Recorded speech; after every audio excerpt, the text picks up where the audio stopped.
Good morning. Welcome to Breakfast with Charlie States and Naga Munchette. 21 minutes past 7 is the time. Neurologists have expressed concern about young coronavirus patients possibly developing brain complications when they recover from COVID-19.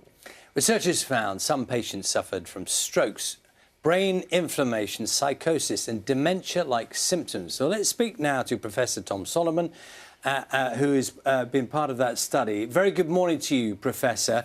Could you take us through, as best you can in layman's terms, what it is that you've discovered? This is a study of about 150 people across the UK, and it's the first report showing comprehensively the effects of coronavirus on the brain. And what we found is that, in summary, it can seem to trigger patients to have strokes, patients to have confusion or delirium, and then also a small number of patients who have a condition called encephalitis, which is inflammation and swelling of the brain. How does this emanate in terms of, like, what's the link? What is the actual link between COVID and encephalitis? Well, the first thing we noticed initially in China and then everywhere where we've seen this virus causing problems, clearly the biggest problem is the breathing difficulties, and that's what everyone was focusing on to begin with. But it seemed that we were noticing more patients were coming in with strokes, and then also among the patients who were admitted with breathing problems, they were confused more than we would normally expect to see.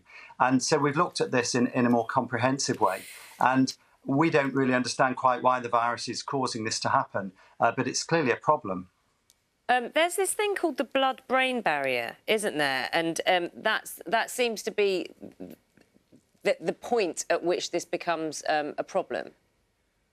You're right. So the blood-brain barrier is a barrier between anything that's going through our blood, and it stops things like viruses getting across into the brain.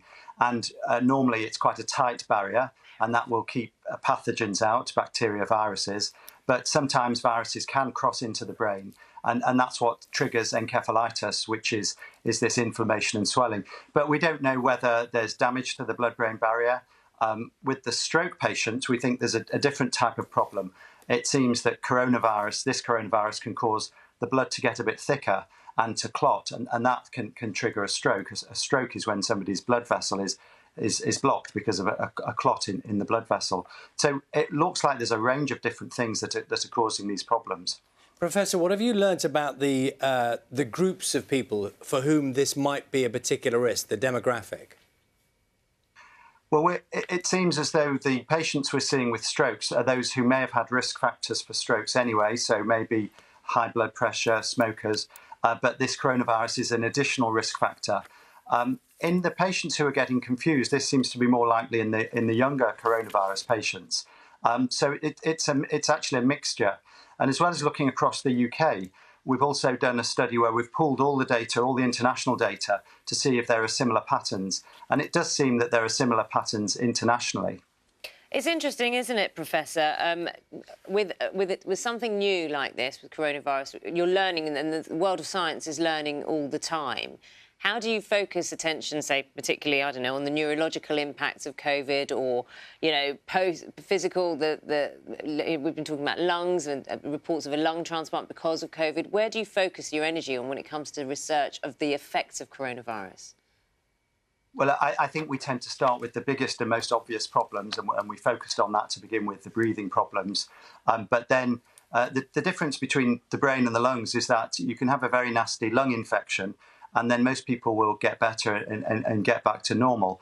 Or at least if their lungs aren't completely back to normal, they can function pretty well. But the brain is different in that sense. If you get damage to the brain from something like a virus, then often it doesn't recover in quite the same way. And the other thing, I guess, that focuses the research is this month actually is the research month on encephalitis. I don't know if they mentioned I'm president of the Encephalitis Society, and I'm very proudly wearing my badge today. But it just happens that this is research month, and so that also is making people think around the world about how is this virus causing problems beyond the lungs, beyond the heart? And clearly problems in the brain are going to be an issue, and they will have long-term consequences, because if you suffer severe brain damage, you don't get back to work, you don't get back to a normal lifestyle. If I may also say, Professor, you seem to be in charge of a very relaxed dog who I'm seeing behind you, who's just sort of gone from being very comfortable to being even more comfortable just a moment ago. Who's this? Say hello. Come and say hello, Peggy. It's about time. Usually, I've done quite a few of these chats with you guys in the morning, and usually Peggy's down sitting at my feet. But today, everything's a bit different today. She's sitting up there. We've got our little reminder of some other news items that you've been covering. So it's a different day, really. I mean, there's lots of positive news coming out of Liverpool, as you know. But then also we are discovering these important things about coronavirus in the brain. And even though we're getting the outbreak under control, all in all, it is still causing problems. And I think some people are going to be left with long-term damage, particularly those who've had brain problems. Well, Professor, my respect for you has gone up enormously, that you've managed to carry on with the important information that you're broadcasting whilst holding your dog, which is quite an achievement, I think. So lovely to see you this morning. Thank you. Oh, cutie. Professor Tom Solomon there. 27 minutes past 7. You saw the Professor mention a scarf there supporting Liverpool, saying there is some good news out of there. Of course, Liverpool has won the Premier League.